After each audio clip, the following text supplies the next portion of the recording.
Buenas noches con todos. Bienvenidos a la programación académica del equipo COVID-19 del Hospital Regional Docente de Trujillo. En esta oportunidad tenemos la exposición a cargo del doctor William Aguilar Urbina, médico internista e infectólogo del Hospital Regional Docente de Trujillo, parte activa de la unidad clínica de enfermedades tropicales infecciosas de nuestro hospital y también parte activa del equipo COVID-19. La exposición de hoy trata acerca de COVID-19 y VIH. Listo, doctor, muchas gracias por la exposición y cuando usted guste. Bien, gracias, doctor Joel. Buenas noches a todos los colegas participantes, buenas noches a los alumnos. El día de hoy vamos a conversar sobre un tema muy importante, como es el paciente infectado por VIH y SARS-CoV-2. Bien, entonces tenemos algunos objetivos de la presentación.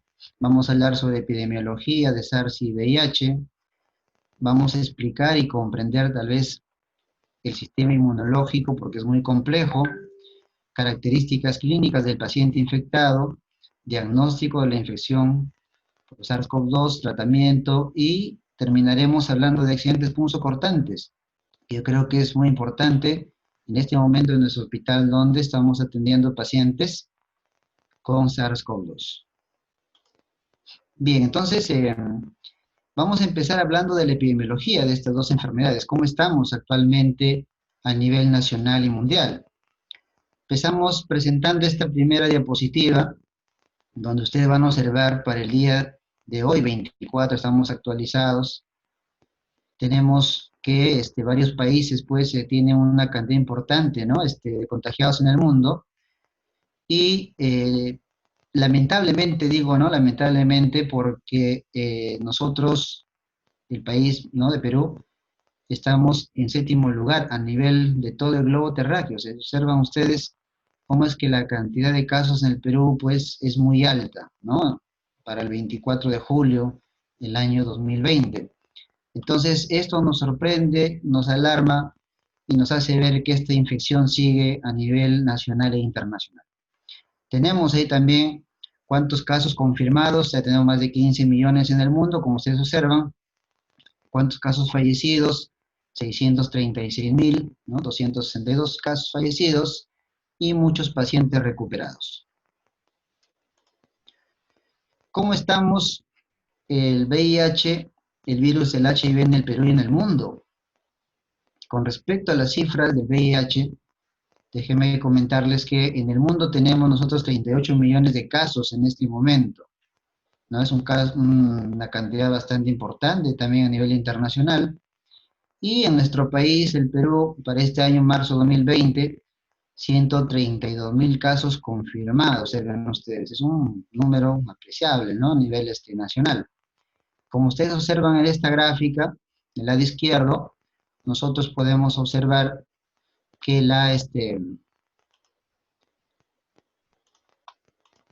nosotros podemos observar que en rojo se encuentran los pacientes que tienen infección por estadio SIDA, ¿no? En la parte inferior en rojo, y en celeste todos los casos VIH confirmados. ¿Y por qué este número sigue aumentando? Porque ustedes tienen que recordar que los pacientes que se diagnostican con HIV, diagnosticados se les da tratamiento, pero es solamente para control de la infección, no para curarlos. Entonces, cada vez van incrementando más los números de un año a otro. ¿Y cuántos casos tenemos en el hospital regional? Ustedes pueden observar, tenemos 1.986 casos con VIH desde que inició el programa hasta la actualidad. O sea, casi vamos a llegar a los 2.000 casos, un número bastante importante también y apreciable. ¿Y cómo van los casos de coinfectados de SARS-HIV en Trujillo?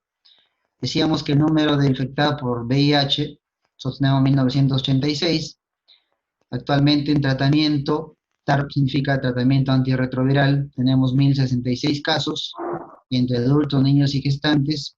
Entonces, ¿qué significa? Que muchos de ellos han sido derivados a otros departamentos, de repente algunos han fallecido, etcétera, ¿no?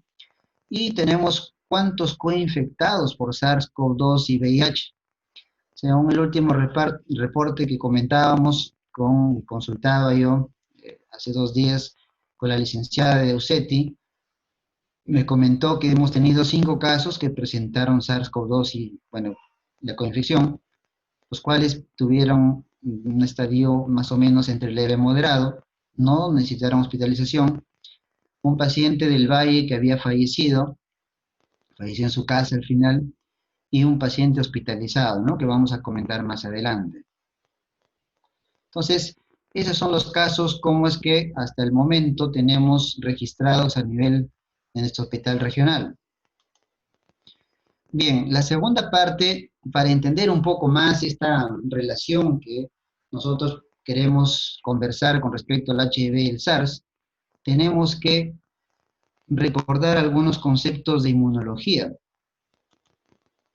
Entonces, en esta imagen lo que quiero presentar es cómo es la inmunidad, cómo se presenta en el ser humano. Se va a presentar 2 formas, una inmunidad innata y adaptativa. La adaptativa puede ser de tipo activa o pasiva, ustedes observan acá, y la activa podría ser de forma natural o artificial. Entonces, la forma natural pasa a la exposición a agentes infecciosos, y justo es el caso, ¿no? De SARS-CoV-2, es un virus, el cual es un agente infeccioso nuevo en todo el mundo, y nuevo también cuando una persona entra en contacto con el virus. Entonces, vamos a ver cómo es que va a desarrollar una respuesta inmunológica.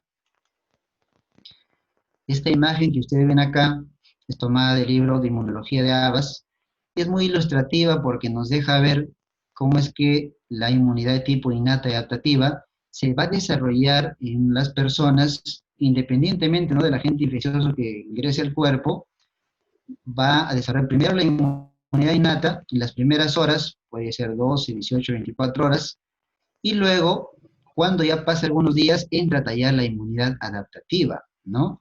Con la activación de las células de tipo T y células B, como ustedes observan en la imagen. Para que haya, digamos, una secuencia entre la inmunidad innata y adaptativa, nosotros tenemos que recordar que tiene que haber unas células que van a presentar los antígenos, ¿no?, los agentes extraños, como son las células dendríticas, son los macrófagos y son los linfocitos B. Estas 3 células van a ser presentadoras de antígenos para que el sistema inmunológico pueda seguir trabajando y detectar cuál es el agente externo, ¿no?, que ha ingresado. Ahora les presento acá la clasificación de células T. ¿Por qué es importante? Porque estamos hablando que las células B y células T se encargan de la inmunidad adaptativa, y las células T se van a dividir en CD4 y CD8. A partir de ahora, cuando usted escuche que hay un paciente que tiene infección por HIV, lo que hay que recordar es cuánto, y preguntar cuánto de CD4 tiene este paciente. Eso es muy importante para nosotros, porque nos va a hacer ver cómo está su estado inmunológico. Entonces, como ustedes observan, este CD4 se va a dividir en algunos tipos, TH1, TH2, TR, y el valor normal que nosotros consideramos a nivel internacional va de 500 a 1500 células CD4, una persona, ¿no?, un paciente inmunocompetente. Entonces, si a alguien de nosotros les toman una muestra, automáticamente puede salir en ese rango, ¿no?, su valor de CD4. Entonces, CD4 son las células que inician la cascada de respuesta inmune, y cuando se activan se van a especializar, como ustedes están viendo, en estos 3 tipos de células. Y también tenemos las células CD8, ¿no?, las que son de tipo citotóxicas, encargadas de la función efectora ya de la inmunidad celular, ¿no? Hablamos de inmunidad celular, con su valor referencial 335 a 1000 células respectivamente. Entonces, la secuencia más o menos es así para todo antígeno que ingresa, ¿no?, al cuerpo. Ingresa un antígeno, rápidamente una célula presentadora de antígeno se hace cargo, puede ser, dijimos, el macrófago, y esto lo presenta a los linfocitos, y la secuencia, como ustedes observan, a medida que va pasando el tiempo, va a haber una actividad de tipo humoral y de tipo celular, ¿no? Ese es más o menos el evento que se va a presentar con cualquier antígeno que ingrese al cuerpo. En esta diapositiva lo que quería mostrar es que dijimos que los linfocitos T se van a subdividir en TH1 y TH2, y en el TH2 ustedes observan acá, nos presenta van a producir interleuquinas, no solamente ellos, ¿no? También macrófagos inclusive. Sin embargo, TH2 está produciendo interleuquinas de tipo 4, 5 y 6. Más adelante recuerden este valor, interleuquina 6 con TH2. Y por otro lado, TH1 con interferón gamma. Muy bien, entonces, ¿cómo es que esta relación se puede dar? TH1 y TH2, TH1 va a actuar a nivel, digamos, de una dominancia según un grado inflamatorio, y la TH2 una respuesta de tipo antiinflamatorio, que esto de acá se va a correlacionar con los eventos que suceden en esta infección. Bien, por otro lado, ¿cómo se va a dar las fases de la respuesta inmune, ¿no? Una vez que dijimos ingresa un antígeno al cuerpo, las fases van a ser, como ustedes observan acá, reconocimiento al inicio, luego la fase de activación y la fase efectora, donde vamos a tratar el cuerpo de eliminar al agente extraño, ¿no? Entonces, a partir de ahí se van a generar unas células de memoria, las que persisten los siguientes días, por si el cuerpo nuevamente vuelve a estar en contacto, ¿no? Con el agente extraño. En esta imagen se puede observar mucho mejor cómo es que esa secuencia se puede dar en los siguientes días, serán ustedes. Entonces, de este cuadro lo que vamos a rescatar es que va a presentarse esta inmunidad en días, va a ser una secuencia, como ustedes observan, y luego de algunos días van a quedar rezagos de esa lucha que hubo, ¿no? A nivel inmunológico de las células con, en este caso, el virus, para ver cómo es que el recuerdo va a quedar por sí nuevamente, la persona vuelve a estar en contacto, ¿no? Con el virus otra vez. Ya va a saber cómo reaccionar, cómo defenderse. Muy bien, entonces, toda esta parte que hemos revisado nos lleva a esta imagen, ¿no? Lo que estoy presentando acá. Esta es la respuesta inmune y SARS-CoV-2. ¿Qué sucede cuando ya el SARS está, digamos, en contacto con la persona? Ya la persona se infecta, empieza a tener sintomatología, pero desde el momento del inicio, cuando la persona está en contacto con el virus, todavía no aparecen los síntomas, ¿no? Tiene que aparecer algunos días después. Entonces, ¿qué es lo que sucede? Ustedes observan ahí en la mano izquierda, el virus entra en contacto con las células del aparato respiratorio y va a haber dos eventos que suceden acá, los interferones van a actuar en este primer momento para tratar de controlar, ¿no? La propagación del virus. Sin embargo, eso no es suficiente. Entonces, luego aparece nuestra respuesta innata. ¿Quiénes van a ingresar acá a tallar? Macrófagos y monocitos. Dijimos que los macrófagos TH2 van a producir la interleuquina 6, ¿no? Es como una señal, está pidiendo auxilio, no lo pueden controlar al virus. Entonces, tiene que entrar a traer otro tipo de células ahí, ¿no? A nivel, digamos, del organismo. Entonces, viene la segunda respuesta, que sería la respuesta adaptativa. Entonces, la célula presentadora, como ustedes ven acá, avisa, ¿no? A las células T y a las células B, y con ellas va a tratar de controlar la infección. Entonces, las células T, dijimos que, si ustedes recuerdan, hablamos de CD4 y CD8, las CD4 son las que coordinan la respuesta, ¿no? Las que están ayudando a que otras células puedan tratar de controlar la infección, y CD8 van a ser que las que eliminan a las células, ¿no? Que están dañadas, que están afectadas, para que esto se vaya rápidamente recuperando. Y por otro lado, las células B ayudan pues a fagocitar al virus y a producir los anticuerpos para que se pueda controlar la infección más rápidamente. Entonces, así es como funcionarían los interferones. Como ustedes observan, ingresa, ¿no? el virus a la célula, luego se produce una apoptosis, interfiere acá, interviene el interferón, y de alguna forma trata, ¿no? De controlar. Sin embargo, esto no se va a dar porque va a haber tal cantidad de células que la infección se vuelve incontrolable al inicio. Entonces, esto es lo que va a pasar, ¿no? Va a haber una respuesta inmune eficaz en un grupo de personas, pero en otro grupo va a haber una disfunción, ¿no? Una respuesta inmune disfuncional. O sea, no todos tienen la misma respuesta. ¿Y esto va de qué va a depender? Esto va a depender de si esta persona tal vez tiene algunas comorbilidades, ¿no? Y una de ellas es el HIV.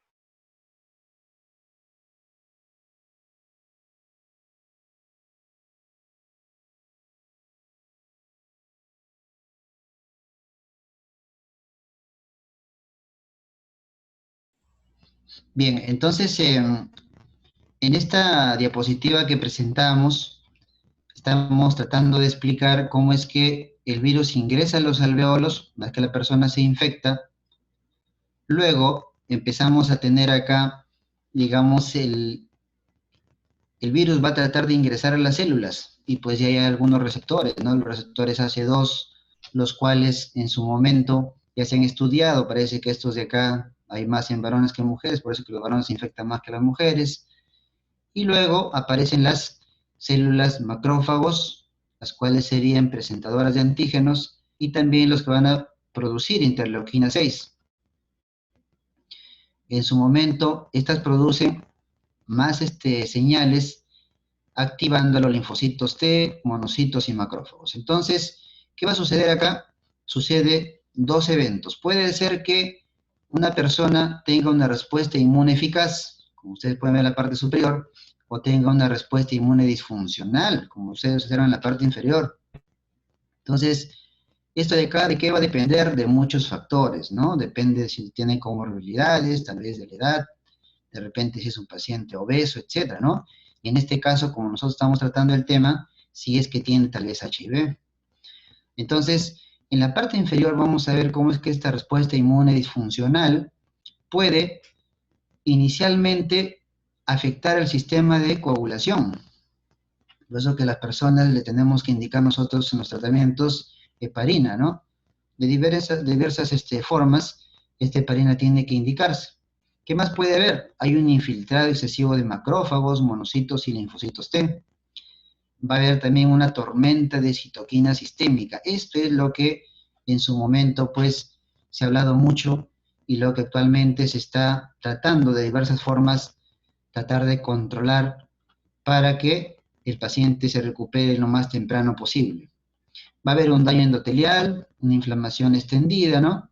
Inclusive edema pulmonar. Entonces, como ustedes pueden observar, esta respuesta inmune disfuncional se va a presentar en algunos pacientes que tienen algunas comorbilidades. Bien,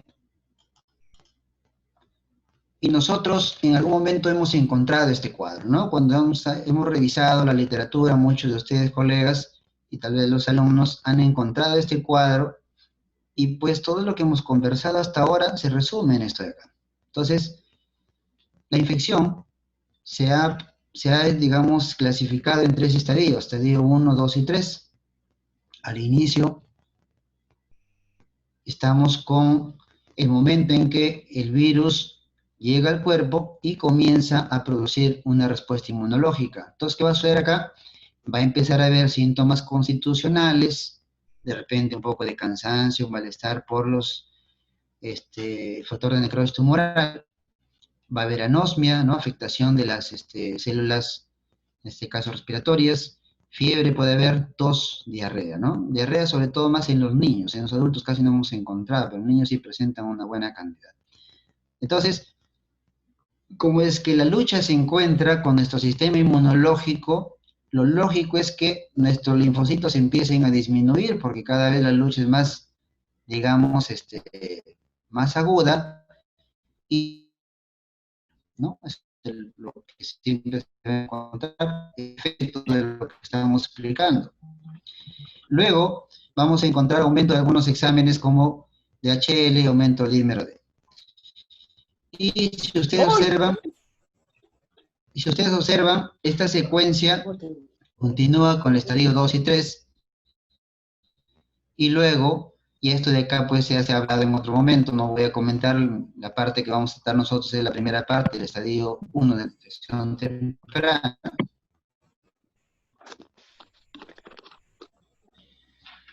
Muy bien, por otro lado, HIV se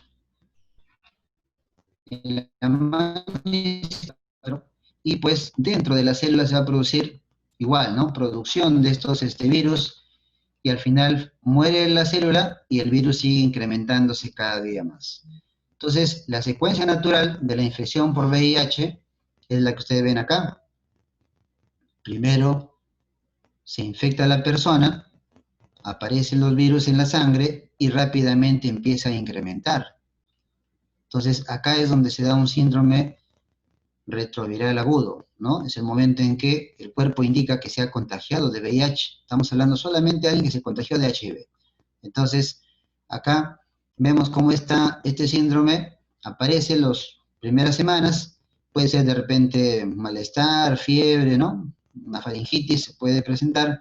Y luego los siguientes días el cuerpo trata de controlar la infección, como ustedes observan, y cae la cantidad de virus de HIV estamos hablando. Pero no queda esto allí, ¿no? Porque al virus no se le va a eliminar, no lo puede controlar el cuerpo. Entonces, ¿qué va a suceder en el tiempo? Cae en nuestro sistema inmunológico CD4 y conforme va pasando el tiempo, esta infección le va ganando al cuerpo. El virus del HIV empieza cada vez a incrementarse más en el tiempo, puede ser algunos años, esto se ha estudiado, en los Estados Unidos, por ejemplo, se habla que una persona para que llegue a estadio SIDA puede ser entre 8 a 10 años. En el Perú, para que llegue a estadio SIDA, puede ser 5 a 7 años.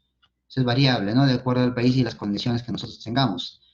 Y luego, pues, aparecen ya estadios avanzados y al final el paciente fallece si no recibe tratamiento antirretroviral.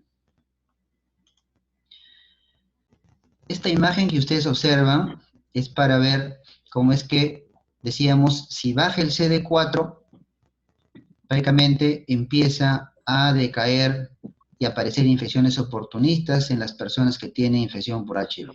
Entonces, a medida que va bajando, ¿no? Lo normal decíamos, ¿cuánto va a ser? De 500 a 1500. Entonces, si empieza a disminuir menos de 500, aparecen infecciones, como ustedes observan, infecciones en piel, herpes zóster, micosis, etcétera, ¿no? Si baja menos de 400, ya aparece sarcoma de Kaposi. El sarcoma de Kaposi es un cáncer. Luego sigue bajando, aparece la tuberculosis, leucoplasia vellosa, y este punto de corte de 200, me interesa que ustedes lo recuerden, porque a partir de acá hacia abajo se considera que el paciente automáticamente está en estadio SIDA.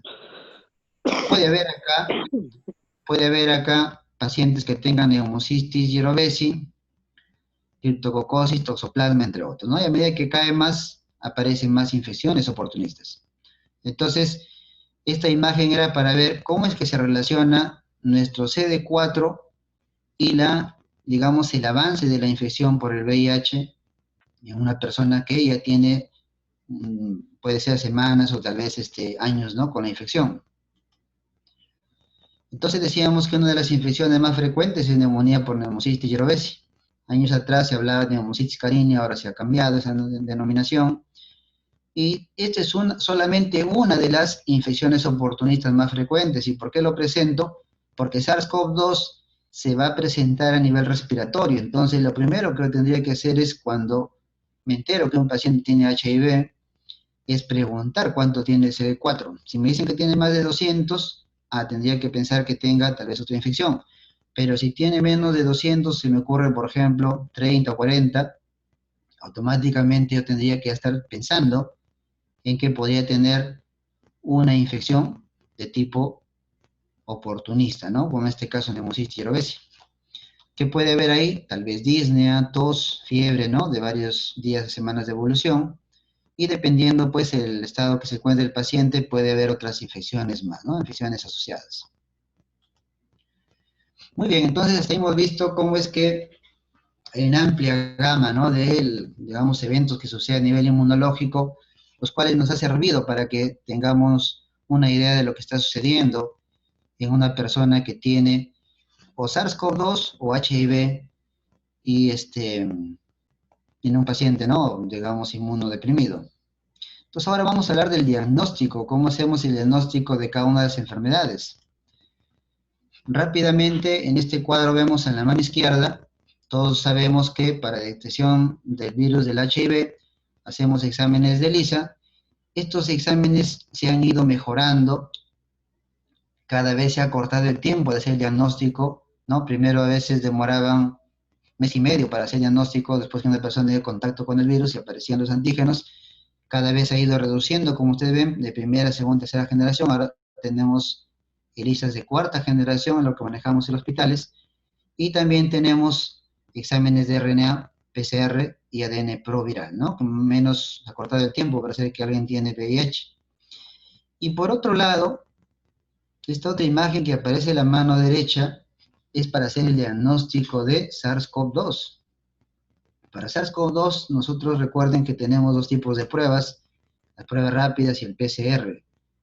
Entonces, si es que este es el punto en que la persona empieza a tener síntomas, decimos que puede haber una fase presintomática, puede haber una fase sintomática y una fase posintomática, ¿no?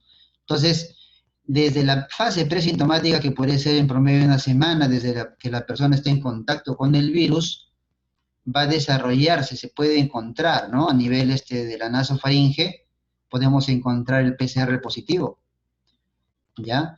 Y el cual se puede mantener todavía varias semanas. ¿Y por qué les digo esto, no? Porque el hospital en algún momento, pues, han querido hacer procedimientos a los pacientes y un colega me comentaba la vez pasada que le pidieron PCR a la paciente, más o menos, creo que era después de un mes que había pasado, y ellos querían que esté negativo. Entonces va a ser imposible que el PCR salga negativo porque ustedes observan todavía se puede mostrar semanas después. Y por otro lado, lo que queremos mostrar acá es el inicio de la detección de los anticuerpos. Hablamos de en promedio también 7 días, donde aparece IgM, IgG, ¿no? Entonces, IgM va a ser la molécula que se detecta en las pruebas rápidas para ver actividad, estado agudo de la infección, y el IgG nos indica memoria. Entonces, estos dos exámenes, es importante que usted sepa que va a aparecer a partir de promedio, digamos, 7 días. Entonces, ¿qué puede ser si es que alguien de repente se pincha en este momento? ¿No? Tiene contacto con el virus. Me hago la prueba en este momento, podría ser que salga el IgM, IgG negativo. Entonces alguien dice, ah, no tengo pues la infección. Sin embargo, cuánto tiempo tendríamos que esperar para que aparezcan estos exámenes positivos? Promedio 7 días. Esto lo vamos a conversar un poquito más adelante. Entonces, lo que comentamos, también lo presento acá, ¿no? La prueba rápida se hace positiva a partir del quinto a séptimo día, de inicio de los síntomas, y a partir del día 10 a 14 del contacto del virus, ¿ya? Recuerden que hay una fase presintomática, sintomática y posintomática, digamos, ¿no? Para que sea un poco más ilustrativo. Pero por otro lado, el PCR, la respuesta va a ir disminuyendo según los días, y a partir del 10.º día, como ustedes pueden observar, podría ser que el porcentaje disminuya, ¿no? O sea, no va a ser 100% efectivo. Por eso que varios autores recomiendan no tomar PCRs a los pacientes a partir de este día hacia adelante, porque el porcentaje va a ir disminuyendo. Muy bien, ahora vamos a hablar sobre las características clínicas de los pacientes infectados por estos dos virus. El VIH, ¿no? Empezaremos hablando del VIH rápidamente. Tiene una clasificación, decíamos hace un momento, que nosotros vamos a considerar la célula CD4, ¿no? Un valor de 500 hacia arriba normal, pero si empieza a disminuir, estamos en pacientes infectados por virus de VIH, y menos de 200, ya estamos en estadio SIDA. Entonces, ¿cuáles serían las infecciones más frecuentes de alguien que tiene estadio SIDA, por ejemplo, ¿no? Síndrome de desgaste, tuberculosis, neumocitis y orobesis, lo que presentamos en la placa, sarcoma de Kaposi y candidiasis esofágica, lo más frecuente. Entonces, estas dos patologías, por lo menos tuberculosis en el Perú, es una prevalencia bastante alta, tenemos que sospecharla, y neumonía por neumocitis y orobesis también. Haciendo ya la búsqueda, ¿no? En algunos artículos publicados a nivel internacional, vamos a ver que no se va a presentar, no hay muchos reportes de casos, ¿no? Que se hayan realizado hasta ahora. ¿Y por qué? porque muchos de los pacientes en su momento todavía no llegan al hospital, no han llegado, ¿no? Entonces, puede ser que no se tenga mucho reporte de caso y efectivamente, ¿no? Este reporte de caso que presento acá fue publicado en China, ¿no? Es un paciente de 60 años, fumador 20 a 30 cigarrillos y además tenía diagnóstico de diabetes. Él inicia los síntomas 3 días atrás, acude por persistencia de fiebre y taquimia y sale su examen de PCR positivo, ¿no? PCR reactivo. Entonces, si lo hospitaliza, ¿ya? Lo primero que va a encontrar, dijimos, linfopenia, ¿cierto? Por el efecto inmunológico que está produciendo el virus. Entonces, esta linfopenia empeora porque ya de por sí tiene linfopenia por VIH y encima se agrega otro virus, la linfopenia se va a hacer más profunda, ¿no? Entonces, acá nos muestra el artículo un porcentaje de CD4, más o menos estaríamos hablando de unas 40 células de CD4, es un valor bajo, menos de 200, dijimos, estadio SIDA, y el paciente le administran oxígeno y recibe este tratamiento, ¿no? Lopinavir con ritonavir, 2 veces al día, por 12 días, moxifloxacino, gamma globulina y metilprednisolona. Entonces, fue dado de alta luego de 17 días. Aquí lo curioso es que recibe lopinavir con ritonavir. Entonces, es un antirretroviral que usamos nosotros para controlar el HIV y que probablemente, ¿no? En su momento, desde el inicio que le den tratamiento, puede que haya actuado primero contra el HIV y segundo, puede haber una respuesta, digamos, no tan efectiva con respecto al SARS, pero ya en su momento vamos a hablar con respecto a este antirretroviral. Ustedes ven las imágenes de la mano derecha, cómo es que hay compromiso, ¿no? De los bilateral en esta tomografía, ¿sí? En los dos lados, y conforme el paciente va avanzando los siguientes días, esto va a ir empeorando, ¿no? Muy bien, no hay muchos casos reportados, decíamos que la literatura está escasa, sin embargo, nosotros hemos tenido un paciente hospitalizado en un hospital regional, entonces, este paciente ha sido un paciente de 51 años de edad, coinfectado por VIH, ingresó el 13 de mayo de 2020, y esta imagen que ustedes observan acá es la que tiene después de, me parece, 5 o 6 días que estuvo hospitalizado. Entonces traía una placa, ¿no? Basalia de fuera, y en esta imagen que se observa, opacidades, ¿no? Bilaterales, como ustedes observan acá, mal definidas, y además unos infiltrados, ¿no? También bilaterales que ustedes observan ahí. Entonces el paciente tuvo confirmado, fue SARS-CoV-2, también hizo una falla renal aguda, pero fue dado de alta el 12 de junio de 2020. Este paciente estaba en tratamiento antirretroviral, es un paciente que viene del seguro, con un CD4 más de 200. Entonces, si viene con un CD4 más de 200, yo ya tendría que sospechar que puede ser otra infección, más no neumonía por neumocitis y robesis, ¿cierto? Porque esto de acá lo primero que tendría que pensar es si es que tiene menos de 200, pero como tiene más de 200, ya tendría que pensar en otra infección, en este caso SARS-CoV-2. Entonces el paciente recibe hemodiálisis, fue dado de alta y sale con estos diagnósticos, ¿no? Polineuropatía del paciente crítico, infección por VIH en TAR y antecedente de infección por el virus porque había logrado superar la infección. Entonces, existen condiciones y comorbilidades que pueden incrementar el riesgo de infección severa. Hemos dicho que puede haber comorbilidades, ¿no? Varias, enfermedades cardiovasculares, hipertensión, enfermedades del pulmón, cáncer, enfermedad renal de repente pueden influir, pero algunas que son sospechadas, de repente alguien fumador, en este caso el paciente chino, ¿no? O fumador de larga data, que use algunas drogas y que tenga pues alguna infección de HIV, ¿no? Justo aparece esta información acá. En realidad alguna literatura dice que no necesariamente el HIV es una condición que puede llevar a cabo que una persona, dependiendo, ¿no? La condición, haga más infección, pero desde ahora les digo que eso va a depender de su sistema inmunológico, o sea, de su CD4.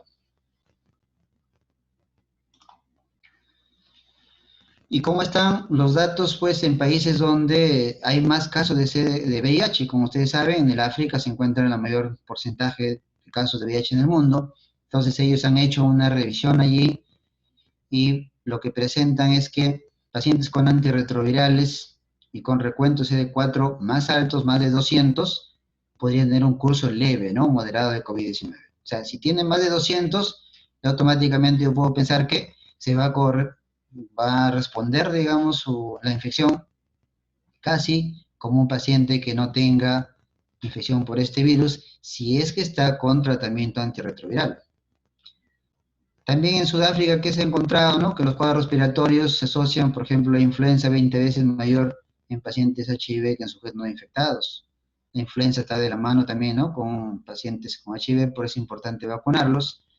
Y dijimos que interleuquina 6 está avanzada, índice de masa corporal más alto, mayor replicación viral y bajo recuento CD4. O sea, si el recuento CD4 es más, entonces los valores de interleuquina se van a incrementar sustancialmente. Bien, rápidamente vamos a comentar con respecto al tratamiento. ¿Qué se puede hacer, no? Cuando una persona se detecta esta coinfección, ¿cómo lo vamos a manejar? Entonces, ya los investigadores a nivel internacional están evaluando, ¿no? Varios fármacos. Algunos han dado resultados positivos, otros resultados de repente no esperados. Pero hay una molécula, ¿no? Que están ellos, digamos, que es el objetivo, es el blanco. Es la polimerasa dependiente de ARN. Ustedes observan en la mano derecha. Entonces, va a ser el blanco el objetivo contra el cual se están probando varias drogas, ¿no? Ribavirina, Remdesivir, ¿no? La Remdesivir es un fármaco que se está usando en los Estados Unidos. Por lo menos hay algunos estudios todavía en curso, más adelante vamos a ver cuáles son esos resultados. Sofosbuvir es un fármaco que se usa para tratamiento de hepatitis C. Galidesivir y tenofovir. Tenofovir lo usamos para hepatitis C, para hepatitis B y para tratamiento también de HIV. Entonces, ellas pueden unirse, ¿no? Con esta droga y probablemente más adelante tengamos algunos resultados interesantes. Como ustedes observan en esta imagen, existen una serie de fármacos que se están probando, ¿no? Decíamos lopinavir con ritonavir, hidroxicloroquina, en algún momento ustedes también han escuchado, ¿no? Ustedes ven los blancos acá donde están actuando. Favipiravir, que es un fármaco que está usando Rusia, que prácticamente ya lo ha presentado a Latinoamérica, que están comprando este fármaco, en Japón también lo están usando. También hemos escuchado tocilizumab, ¿no? Este es para actuar a este nivel, interleuquina 6, de los receptores de interleuquina 6, entre otros. Entonces, existe una serie de fármacos, es cierto, ¿no? Pero todos los tenemos acá en el Perú, no. ¿Qué es lo que tenemos nosotros acá? Lopinavir con ritonavir, si lo tenemos. Remdesivir todavía no lo hay. De repente algunos interferones, estaríamos por ver si es que llegan de repente para tratar esta infección. Algunos inhibidores de la respuesta inmune, tocilizumab, hemos dicho que sí lo hay, se ha indicado a varios pacientes, ¿no? En el hospital con respuestas un poco, algunos no tan buenas, y algunos otros tratamientos más que aparecen acá. Entonces, con respecto a lopinavir con ritonavir, en los pacientes, ¿no? En los pacientes que no han tenido HIV, se hizo un estudio publicado en New England Journal, donde ellos mencionan que el tratamiento con este fármaco no demostró significativamente mejoría clínica de los pacientes, tampoco reducción de la mortalidad o disminución de la detectabilidad del ARN viral. Entonces, no hubo mejoría, ¿no? No se, por eso se ha dejado de hacer más estudios con respecto a estos fármacos. Sin embargo, puede ser que una paciente no ya esté con tratamiento farmacológico para HIV, por ejemplo, alguien que ya está en tratamiento, que está 2 años en tratamiento y se infecta, ¿no? Por SARS. Entonces, ahí se debería evaluar el tratamiento que está recibiendo y evitar, ojo, la adición, en el momento si llega un paciente, depende por emergencia, ¿no? Evitar la adición de lopinavir con ritonavir a un régimen basado en un fármaco como cobicistat, por ejemplo, y en lo posible debe monitorearse estrechamente, ¿no? Cuando se usa combinado con cloroquina o acitromicina. ¿Y por qué? Porque puede producir una prolongación del intervalo QT, ¿no? Como ustedes pueden ver acá. Entonces, a tener cuidado, esta asociación lopinavir con ritonavir con cloroquina o hidroxicloroquina y acitromicina, ¿no? O sea, estos fármacos van a prolongar el intervalo QT. ¿Qué más se había encontrado? Tenemos también ivermectina, ¿no? Un estudio que se había presentado en Australia, era muy prometedor, se veía cómo es que a nivel in vitro este fármaco podía tener un efecto. Sin embargo, las dosis que usaron eran dosis bastante elevadas, ¿no? No eran comparables con lo que estamos de repente nosotros tomando, la dosis, ¿no? Una gota por kilo, pareciera que esa dosis que usaron ellos era superior, inclusive podríamos hablar más de 10 veces inclusive, ¿no? Entonces, de alguna forma podría ayudar, puede ser que sí, ¿no? Todavía más adelante se encontrarán más resultados con respecto a los estudios con este fármaco, pero por ahora no tenemos ensayos clínicos de repente que se hayan hecho. Pero, ¿no? Pero, digamos, lo positivo de esta droga es que una vez que se toma, puede permanecer todavía en el cuerpo hasta 3 semanas. Entonces, ese tiempo nos va a hacer pensar que se podría estar, quién sabe, en algunas partes del cuerpo almacenando, y eso es bueno porque no necesariamente se va a eliminar en poco tiempo, ¿no?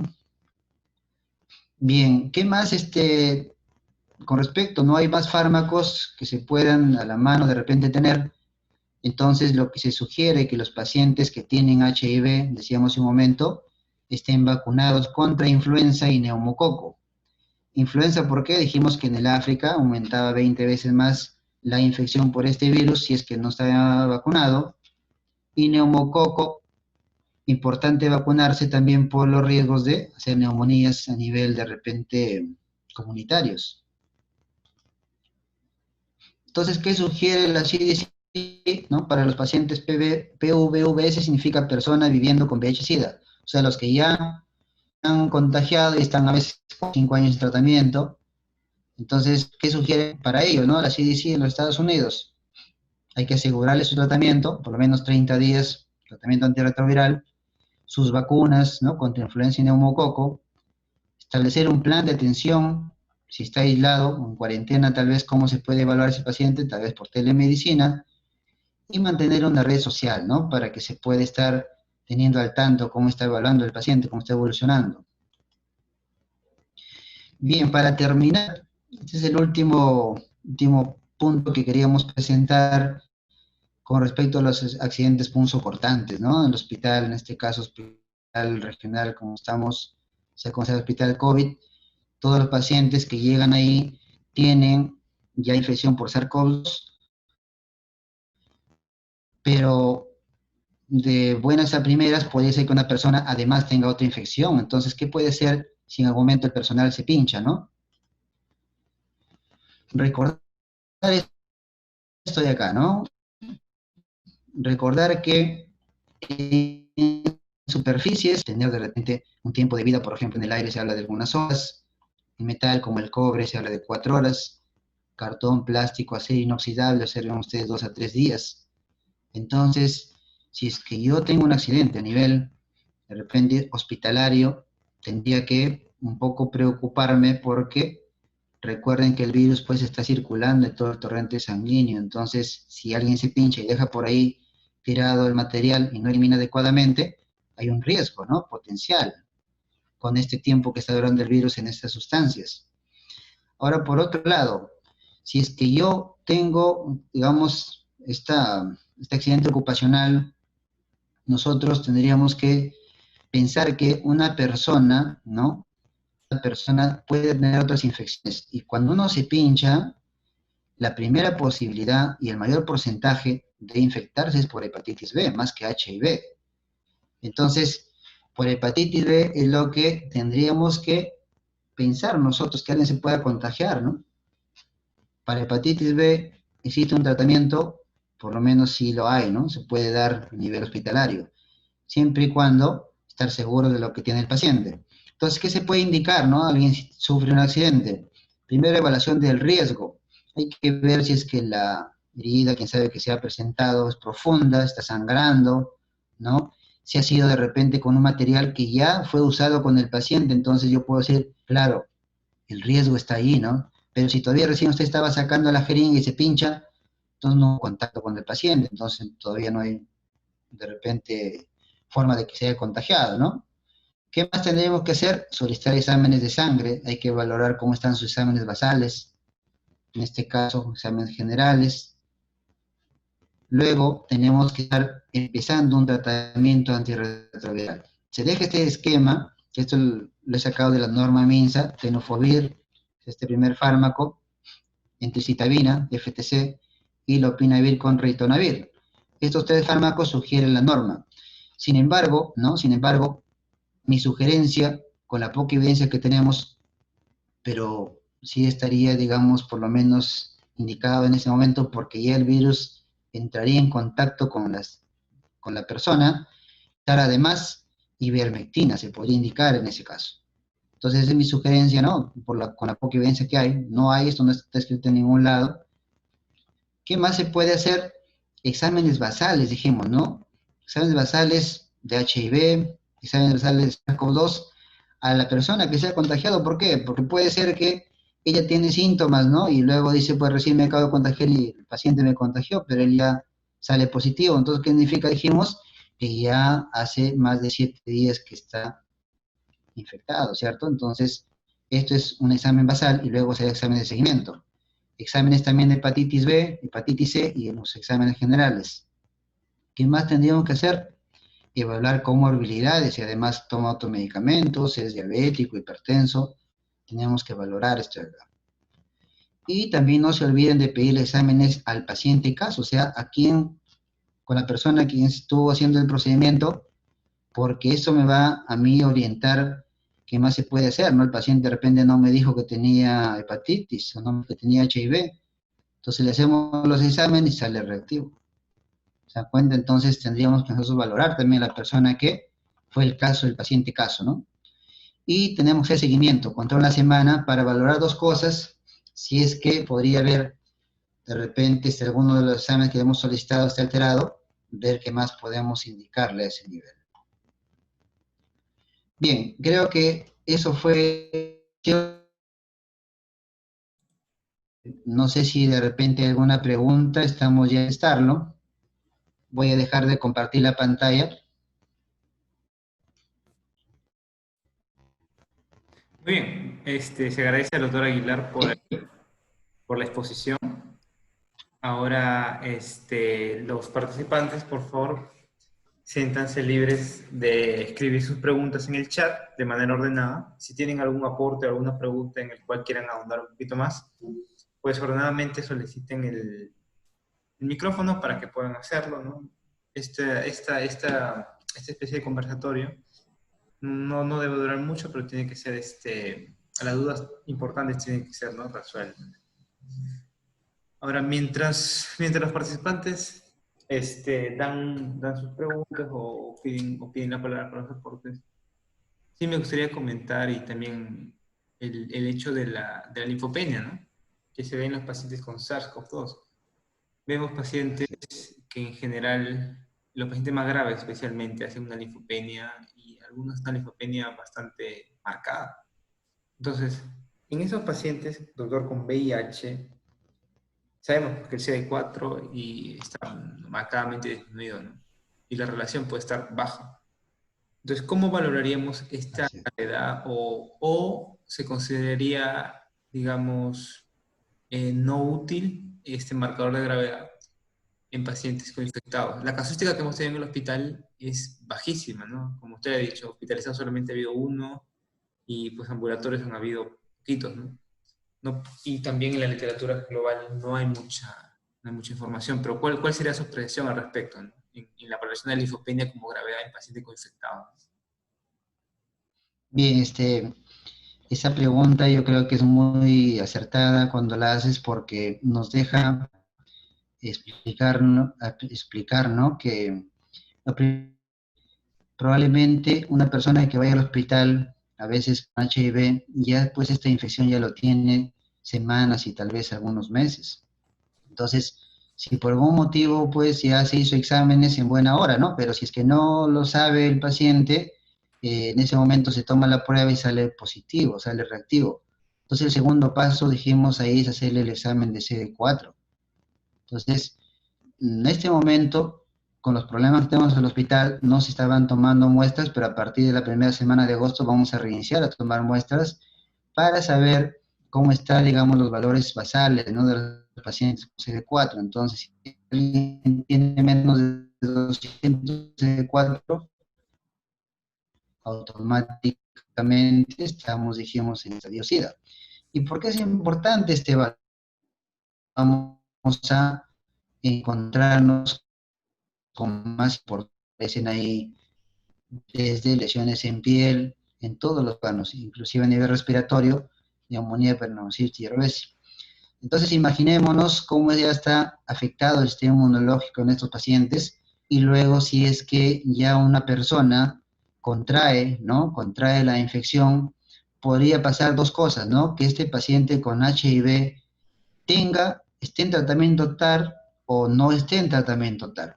Si esté en tratamiento TAR, en buena hora, porque el fármaco antirretroviral prácticamente va a hacer que su sistema inmunológico mejore, y luego, si adquiere la infección, puede ser que dejemos, según la revisión que hemos hecho, haga de repente sintomatologías en un estado, digamos, leve o moderado, ¿no? Sin embargo, si es que el paciente no está en tratamiento y tiene ya varios meses, como vimos en el tiempo de la evolución de esta infección, podría ser que su CD4 está más bajo, y luego la sobreinfección, ¿no?, que se va a agregar por SARS-CoV-2 prácticamente va a ser lo que el paciente pues le va a llevar a hacer más linfopenias. Entonces, la linfopenia se va a dar de diversos grados dependiendo, ¿no?, el estado inmunológico y también el tiempo de la infección del HIV. Eso es Perfecto, lo que quería comentar. perfecto, perfecto. Muchas gracias. A ver, los participantes, siéntanse libres de hacer las preguntas. Veo que acá hay bastantes estudiantes también de la Facultad de Medicina y eso es bastante alentador. Tal vez alguna pregunta, algún comentario. Si bien es cierto, no, digamos, la casuística por obvias razones no pueden verla, pero también tienen alguna, alguna inquietud. Sí, ahí está. A ver. Menciona, a ver, con tenofovir y emtricitabina, ¿cubriría para VIH y hepatitis B? ¿Qué tratamiento sería adecuado para una gestante COVID y VIH? ¿Podría aplicarse el mismo esquema? Bien, primero, la primera pregunta era, ¿puedes repetirlo, por favor? Con tenofovir y emtricitabina, ¿cubriría para VIH y virus de hepatitis B? Bien, con respecto a eso, nosotros tenemos que comentarle lo siguiente, ¿no? Si una persona está confirmado, ¿no?, está confirmado con alguien que se ha pinchado, que tenga hepatitis B, además de estos fármacos antirretrovirales que tendríamos que indicarle, tiene que recibir interferón. Entonces, este medicamento, si lo tenemos en el hospital, en su momento si alguien tiene un accidente ocupacional, porque está confirmado. Pero de no estar confirmado, se puede indicar solamente, ¿no?, y eso no dice la norma, el tratamiento antirretroviral. Ahora, el tratamiento doble no está justificado, tenemos que usar siempre los tres fármacos, como ustedes han visto ahí, es un ejemplo. Los tres fármacos puede ser, por ejemplo, tenofovir, entrecestamina, más lopinavir con ritonavir. Son los esquemas internacionales, ¿no?, que nos sugieren. Ahora, con respecto a una gestante, y gestante sí lo hay, recuerden que ahora toda gestante se le hace tamizaje para VIH. Si una gestante llegara positiva, además contrae la infección por SARS, en este caso, lo que sí tendría que usarse, tenofovir es inocuo, ¿no? Puede tomarlo, entrecestamina también, inclusive lopinavir con ritonavir. Estos fármacos no le afectan en nada. Entonces hemos manejado pacientes gestantes sin ningún problema con estos fármacos. Solamente de repente en el recién nacido evaluar, y a eso será a cargo del pediatra, para ver si es que le va a dar tratamiento, ¿no? Tratamiento, en este caso como antirretroviral, y los meses que le va a indicar, haciéndole pruebas, en el recién nacido estoy hablando, de PCR. Recuerden que al recién nacido no se le puede hacer examen de ELISA. ¿Por qué? ¿Hasta cuándo no se puede hacer examen de ELISA? No se puede hacer examen de ELISA porque los primeros 18 meses el resultado que te va a marcar son los anticuerpos de la madre. Entonces, a partir de los 8 meses adelante, se puede hacer ya un examen de ELISA en un niño pequeño, pero se puede hacer seguimiento desde que nace con exámenes de PCR.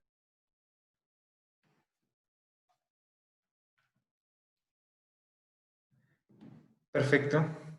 No sé si se escucha bien el audio del moderador, porque personalmente no escucho bien el audio del doctor Aguilar.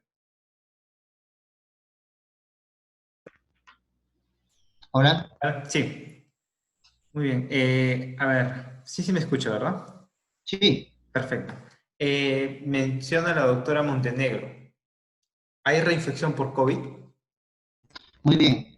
Esa es una buena pregunta y eso pues lo que nos estamos, quién sabe, preguntando todos los...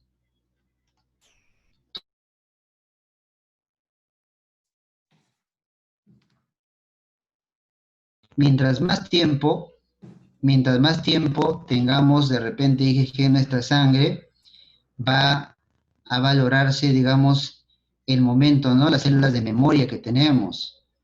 Entonces, como es un virus nuevo, igual que de repente el virus dengue, el virus dengue lo que sucedía era lo siguiente, ¿no? Usted se infectaba con el virus dengue y podía pasar 3 o 4 meses y luego desaparecía, pues, digamos, la respuesta de memoria. Entonces la persona podía volver a contagiarse más adelante y le daba dengue y le podía dar, quién sabe, con otro serotipo. Entonces igual, ¿no? Para SARS-CoV-2 es un virus que nosotros vamos a valorar que en el corto tiempo que van a estar presentes las células de memoria y por ende su respuesta, puede ser que más adelante vuelva una persona a tener coinfección. Entonces, eso en realidad se está evaluando, ¿no? Todavía no, 100% no tenemos la respuesta, porque en la actualidad, pues esta infección al ser nueva, tenemos muchas dudas con respecto a eso. Muy bien. A ver, continuamos. El doctor Iván García menciona, doctor Aguilar, buenas noches, felicitaciones por la ponencia. Ya se ha publicado acerca de la transmisión transplacentaria de SARS-CoV-2, incluso reportes acerca de su transmisión sexual como nueva ruta de infección, ¿no? ¿Qué opinión merece al respecto?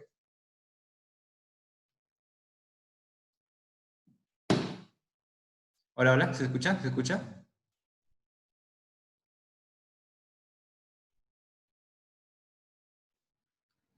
Hola, hola.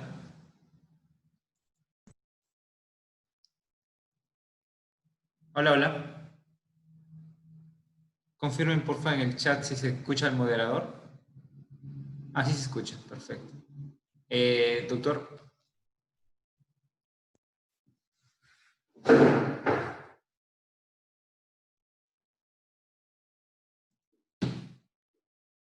hola, hola. A ver, un segundito para tratar de solucionar este problemita.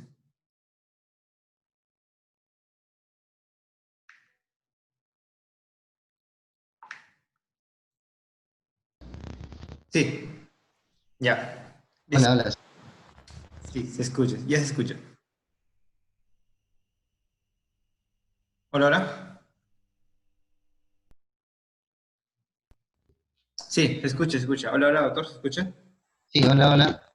Bien, Perfecto. bien, con respecto a la pregunta, ¿no? Del doctor Iván, nos parece bastante interesante el hecho de que las investigaciones continúan y se están encontrando más, digamos, formas de contagio, ¿no? De esta infección, de esta enfermedad. Entonces, de ahí que si encontramos a nivel transplacentario, tendríamos que nosotros vigilar, ¿no? Con más razón y con más, digamos, empeño a una gestante.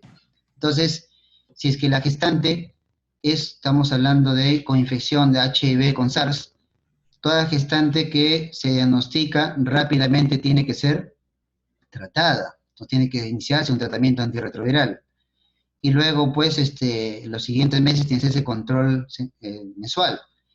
Pero si es que justo allí, cuando ya está con la infección, de repente contrae el SARS, entonces lo que tendría que hacerse, necesariamente esa paciente derivarse a un hospital de mayor complejidad, en este caso el hospital regional, ¿no? No puede ser manejada en periferia. ¿Por qué? El motivo es que al tener estas comorbilidades necesitamos nosotros evaluar los fármacos que está recibiendo y sobre todo si es que va a necesitar hacer, en este caso necesita necesariamente nacer el bebé por vía cesárea para luego iniciarle profilaxis al recién nacido. Bien. Perfecto. A ver, siguiente pregunta menciona. Doctor Aguilar, gracias por la excelente ponencia. La duda es respecto a la ivermectina, la dosis para la coinfección por HIV y SARS-CoV-2. Además de la terapia TARP, ¿podría ser 4 veces la dosis que está en la norma técnica? Claro, en realidad decíamos temprano que la dosis que se usó en ese estudio, ¿no? En Australia, ha sido superior a la dosis que nosotros estamos tomando, ¿no? Más o menos hablamos de 10 veces hacia arriba. Sin embargo, nosotros comentamos también que uno de los efectos de este fármaco es que se va a, digamos, almacenar, diciendo así entre comillas, en algunos lugares del cuerpo, lo cual puede hacer que el tiempo del efecto, ¿no? Pueda durar hasta 21 días, hasta 3 semanas. De allí que el efecto de este fármaco es muy interesante. Entonces, tendríamos nosotros que valorar fármacos, ¿no? No hay más fármacos que se puedan usar, los únicos que... Hola, no tenemos ningún sugerencia a nivel central de cómo se puede manejar con los pacientes coinfectados, ¿no? De estas dos infecciones. Eso es lo que yo estaba planteando. Perfecto, perfecto. Claro, es como una, digamos, sugerencia, ¿no? A Así, efectos también de la nueva evidencia que tengamos también. exacto. Muy bien. A ver, la doctora, a ver, sí, la doctora Rosenborg menciona. Buenas noches, doctor. Gracias por la exponencia. Muy interesante. ¿Podría darnos más detalles de repente? ¿Cuál tratamiento antibiótico o adicionales recibió el paciente B24X? Menciona con COVID que se hospitalizó en nuestro hospital y se recuperó de UCI.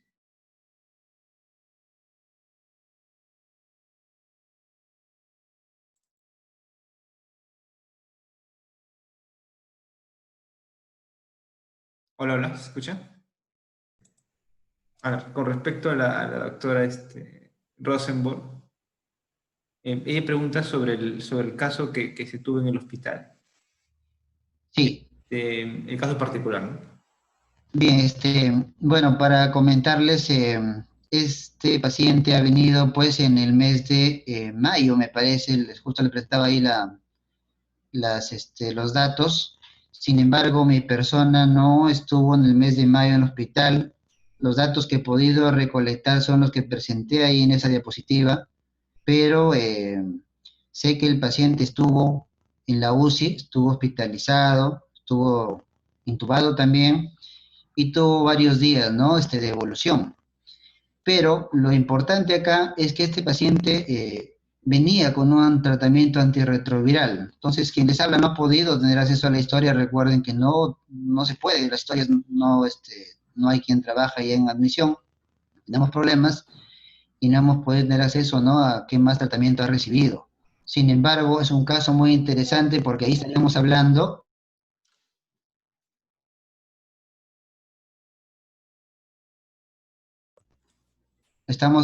de un paciente que está en tratamiento antirretroviral y que se ha coinfectado por SARS. Entonces ahí dijimos que nosotros lo primero que hay que hacer es valorar cuánto tiene de CD4, si tiene más de 200 está en TARP, y ya de por sí voy a sospechar que no está en estadio SIDA. En consecuencia, si le tomamos una placa, tendría que yo valorar si es que se relaciona con un cuadro tal vez de infección por SARS. Ahora, si tiene menos de CD4, y automáticamente tendría que hacer diagnósticos diferenciales con algunas infecciones oportunistas, ¿no? Que el paciente podría tener dependiendo de su estado inmunológico. Muy bien, muy bien. Siguiente pregunta. A ver, menciona, VIH y COVID ingestante, ¿podría usarse ivermectina?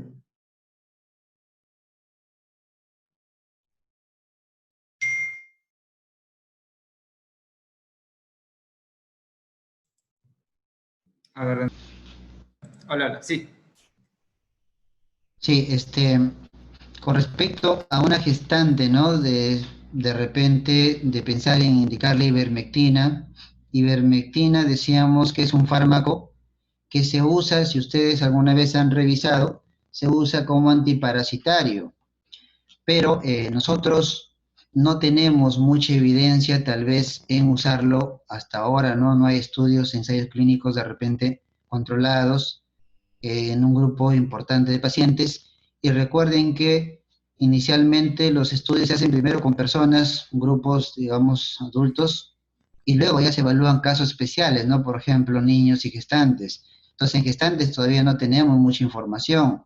De ser el caso, no de ser el caso solamente, yo sugeriría darle un tratamiento antirretroviral y pues de repente si necesita hospitalización ya se manejará dentro de la hospitalización con algún fármaco que más se pueda agregar, ¿no? Perfecto. A ver, el doctor Meregil lo menciona. Buenas noches, doctor. Acerca del SARS-CoV-2, ¿se ha determinado cuál es su tropismo celular? De ahí que se podría determinar su patogenicidad según las vías de contagio que se están estudiando aparte de la respiratoria. Hola, Hola, ¿la hola, escucha? sí, Sí. sí, sí. Bien, su pregunta también interesante del doctor. Recuerden que nosotros estamos evaluando todos los días este virus, inclusive, ¿no? Las empresas farmacéuticas que están trabajando a nivel internacional y las empresas que están haciendo estos estudios para la vacuna, se está valorando a ese nivel, ¿no? Entonces, la primera posibilidad, pues, es el ingreso, ¿no? A nivel, dijimos, de mucosas, de repente nariz, boca, por eso que nos protegemos todos a ese nivel. Sin embargo, ¿no? Sin embargo, hace un momento hemos comentado, y también un aporte interesante del doctor Iván, es que se puede detectar y se puede la persona tener infección por las relaciones sexuales. Entonces hay otras vías más. Entonces, de allí que tenemos que protegernos y esto sugerirle, ¿no? A los pacientes cómo es que se puede infectar no solamente por la vía respiratoria, que sería la más frecuente, ¿no? Perfecto. El doctor Cornejo menciona si se puede usar la palabra. Claro, no sé si podría activar nuevamente su micrófono, por favor, porque tengo problemas para activarlo. Hola, Hola, hola. hola, Buenas hola, sí. noches, Sí, te escucho. ¿me escuchan? Perfecto. ¿Me escucha No sé bien? si el doctor William me escucha porque a veces creo que está tiene problema con la señal de internet, pareciera, ¿no? Hola, hola. Sí, sí, Jorge, sí, te Bueno, escuchamos. buenas noches. Primero un saludo y bastante ilustrativa la ponencia. Yo, bueno, tenía unas cuantas dudas para poder consultarte, William. Hola. Sí, se me escucha bien, ¿no? Sí, Ya, mire. Bueno, hace unos cuantos días atrás también se publicitó mucho un webinar que hubo con algunos intérpretes de Argentina y expuso de una manera también muy ilustrativa el doctor Gotuso, creo que muy conocido por todos nosotros. Y hubo un par de comentarios que me llamó mucho la atención de él ya en la discusión y obviamente él comentó que al parecer por el número de fallecidos, eh, al parecer, él también dejó la duda, el VIH no sería un factor de riesgo asociado a COVID. Él habló de un número, no recuerdo exactamente, dijo en Perú como que solamente había entre o alrededor de 50 fallecidos. Y me acuerdo mucho de esa frase porque también comentó, al parecer, tampoco el asma bronquial aquí en Perú se está comportando como un factor de riesgo para el SARS-CoV-2. Obviamente, después ha salido la última alerta epidemiológica, donde inclusive no ponen el asma bronquial, ponen enfermedad pulmonar crónica, ponen problemas cardiovasculares, pero sí ponen paciente con inmunosupresión. Entonces, yo sé que es un poquito difícil porque hay poca información, y justamente esa era la pregunta si finalmente, doctor William, se podría considerar el VIH como un factor de riesgo para una forma grave de SARS-CoV-2, o si esto tiene alguna asociación con el conteo CD4. A veces cuando nosotros comenzamos a leer buscamos, digamos, proponer alguna información hasta en base a conclusiones deductivas, ¿no? Y uno puede deducir que si el paciente está inmunosuprimido con bajo contenido CD4, podría tener una respuesta inflamatoria menos leve y tal vez una forma menos severa de enfermedad. O lo contrario, ¿no? Pacientes con si están en tratamiento con antirretrovirales y un conteo alto de CD4, finalmente se comportan como inmunocompetentes y podrían tener forma severa de enfermedad. Pero son finalmente deducciones que uno puede hacer y a veces la evidencia no concuerda con esa lógica que nosotros podemos usar. Entonces, la pregunta puntual, mi pregunta y mi duda es esa, ¿no? En base tal vez a lo que ha podido revisar, si realmente el SARS-CoV-2 y el VIH se comporta como un factor de riesgo para el que pueda tener una mala evolución. Y muchas gracias por el tiempo. Bien, muy interesante, doctor Cornejo, su pregunta. Eh, para comentarle que, primero, usted muy bien lo ha dicho, que no hay mucha literatura con respecto a esto, es cierto. Inclusive los expertos, ¿no? Lo que comentan solamente es en base a su experiencia. Pero en un artículo que nosotros hemos presentado, ¿no? En el África, decíamos que allí tenemos más casos, ¿no? A nivel internacional de infección por HIV. Y ellos, la casuística que han encontrado, ¿no? Un artículo que está ahí justo en la exposición, en ese artículo mencionan que el punto de corte sería el 200, ¿no?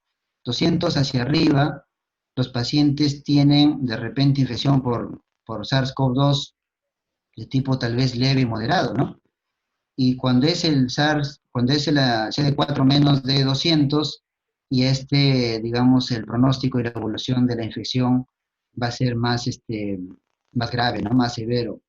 Y esto va a depender, pues, de la respuesta inmunológica. Esa respuesta que se va a dar, dijimos al inicio, cómo es que la respuesta adaptativa, ¿no? No se va a dar en las personas y va a llevar, pues, al final a condicionar no solamente la infección de SARS-CoV-2 en ese momento, ¿no? Recuerden que menos de 200 el paciente puede ser que tenga otras infecciones oportunistas asociadas. De allí que en su momento ideal sería documentar todas las infecciones que tenga el paciente. Pero el hospital, con algunos problemas que tenemos, no se pueden hacer estudios, por ejemplo, de lavado broncoalveolar, ¿no? Para buscar Leumocytis obesis, o quién sabe, un tipo de hongo a nivel respiratorio, entonces ya tendríamos una dificultad por ese lado. Entonces 200 sería, ¿no?, el punto de corte según el cual esa revisión que se ha hecho menciona, con lo cual el paciente podría hacia arriba tener casos leves y hacia abajo menos de 200, una respuesta más errática, ¿no?, más grave. Perfecto, perfecto, perfecto. Sí, el doctor Cornejo también agradece por la respuesta. Muy bien, no sé si alguien más desea hacer alguna pregunta o alguna participación. No sé, doctor Aguilar, ¿tendrá algo que de repente mencionar para cerrar la ponencia?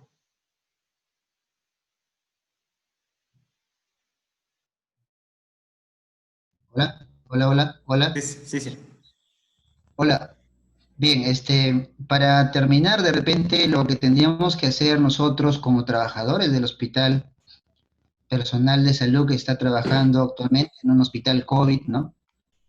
Es lo primero, tener mucha precaución, ¿no? Cuando nosotros vamos a hacer algún procedimiento.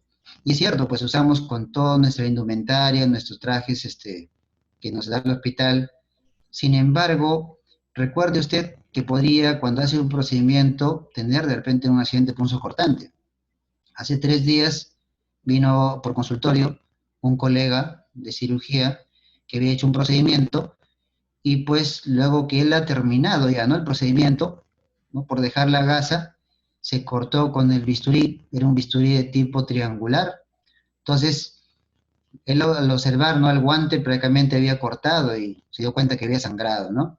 Entonces, lo primero que hizo, luego se sacó, bueno, salió, se lavó bien, ¿no?, la zona que estaba, digamos, con sangre, y luego fue a vernos, ¿no? Entonces la sugerencia fue iniciar un tratamiento antirretroviral y nosotros le dijimos que se haga exámenes basales de VIH, ¿no? De SARS también. Y de SARS, ¿por qué te necesitaríamos hacer un examen basal allí, no? Decíamos temprano que si es que yo quiero encontrar una prueba rápida positiva, ¿a partir de cuántos días tendría que pedir la prueba? A partir del quinto o séptimo día hacia adelante, ¿no? Que me va a salir positivo. La pregunta es, ¿por qué le hemos pedido nosotros ese día? Un basal. Porque podría ser, ¿no? Podría ser que este paciente, de repente, días atrás se haya contagiado, tiene la infección, ¿no? Y no es por el contacto que tenía en ese momento. Y por otro lado, los exámenes y la evolución, hacer un seguimiento de estos pacientes. Recuerde usted que la profilaxis recibe durante un mes un paciente, todos los días tiene que tomar durante un mes, ¿no? Los colegas que se han tenido accidentes ocupacionales en su momento han recibido este tiempo, porque así se ha estudiado, ¿no? Los, digamos, los eventos, digamos, de este tipo. Y luego el seguimiento es importante, porque la semana, por ejemplo, cuando vaya, le voy a pedir un segundo examen para SARS-CoV-2, pero ese examen ya a mí sí me va a decir si en ese momento tal vez él ha desarrollado alguna infección, ¿no? Es una posibilidad. Entonces, esperemos que salga negativo, le vamos a dar la profilaxis y en su momento ya vamos a comentar, ¿no? Con los colegas cuál fue, digamos, la secuencia de esta profilaxis que ha recibido el colega. Bien, eso nomás, no sé si no hay más preguntas, sino agradecerles a todos por su tiempo. No sé, Joel, de repente, algo para terminar. No, simplemente agradecer la exposición. Hay dos enfermedades que se están volviendo cada vez endémicas, estas dos infecciones, y pues la precaución, ¿no? De todas las vías, ¿no? De todas las barreras posibles, ¿no? Para evitarlas en el ambiente de trabajo o en el ambiente hospitalario. Se agradece la participación de todos, ha sido masiva y muchas gracias por la ponencia. Entonces cerramos la exposición.